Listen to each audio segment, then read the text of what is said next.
ভাবে ব্যাখ্যা করেছেন। আমরা যেটা বলতে চাই সেটি হচ্ছে শিবির যে রক কাটে এটি আন্তর্জাতিকভাবে সমাদৃত, সুতরাং এটিকে জাস্টিফাই করার কোনো সুযোগ নেই। সেটি গতকালও হয়েছে এবং ভবিষ্যতেও বাংলাদেশের কোনো শিক্ষার্থী। তাহলে ছাত্রদল যে চাঁদাবাজি করে সেটাও তো আন্তর্জাতিকভাবে স্বীকৃত। আমি উদাহরণ দিই, আপনাদের আমলনামাও আছে, সবার আমলনামা নিয়েই আজকে হাজির হয়েছি। চাঁদাবাজির অভিযোগে ছাত্রদল নেতা কারাগারে।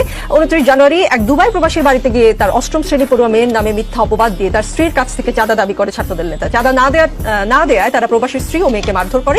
এ সময় ঘরে থাকা আসবাবপত্র ভাঙচুর করে প্রবাসীর প্রায় 30,000 টাকা ক্ষতি করে। পরে স্থানীয়রা এগিয়ে আসলে আলামিন ও তার সহযোগীরা বিভিন্ন প্রকার ভয়ভীতি প্রদর্শন করে চলে যায়। এই ঘটনায় প্রবাসীর স্ত্রী সেনাবাহিনীকে অভিযোগ ও থানায় একটি চাঁদাবাজির মামলা দায়ের করেন। পরে রবিবার রাতে সেনাবাহিনী অভিযান চালিয়ে আলামিন সরকারকে আটক করে থানায় হস্তান্তর করে। অভিযোগ প্রমাণিত না হলে আটক করার কথা না। 10 জানুয়ারির খবর, ওসি পরিচয়ে চাঁদাবাজির অভিযোগে ছাত্রদল নেতাকে মারধরের পর পুলিশে সোপর্দ। পুলিশের ভয় দেখিয়ে চাঁদা আদায়ের অভিযোগ রাবি ছাত্রদল নেতার বিরুদ্ধে। এটা 12 ডিসেম্বরের খবর।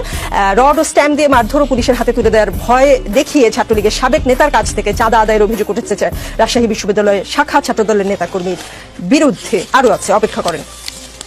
পুলিশ পরিচয়ে নিখোঁজ 2 জনকে উদ্ধার করে চাঁদা দাবি পিটিয়ে ছাত্রদল নেতাকে পুলিশের সোপর্দ। দিনাজপুরে নিখোঁজের জিডির সূত্র ধরে এক তরুণ ও তরুণীকে উদ্ধার করে দিয়ে পুলিশ পরিচয়ে চাঁদা দাবির অভিযোগ উঠেছে এক ছাত্রদল নেতার বিরুদ্ধে। ভুয়া পুলিশের পরিচয় জানাজানি হওয়ার পর ওই ছাত্রদল নেতা সহ 2 জনকে পিটিয়ে পুলিশে সোপর্দ করেছেন এলাকার লোকজন। আরো খুঁজলে হয়তো আরো পাওয়া যাবে, এই কথা আমি সাথে করে নিয়ে এসেছি। তাহলে আপনাদের চাঁদাবাজিও তো আন্তর্জাতিকভাবে স্বীকৃত।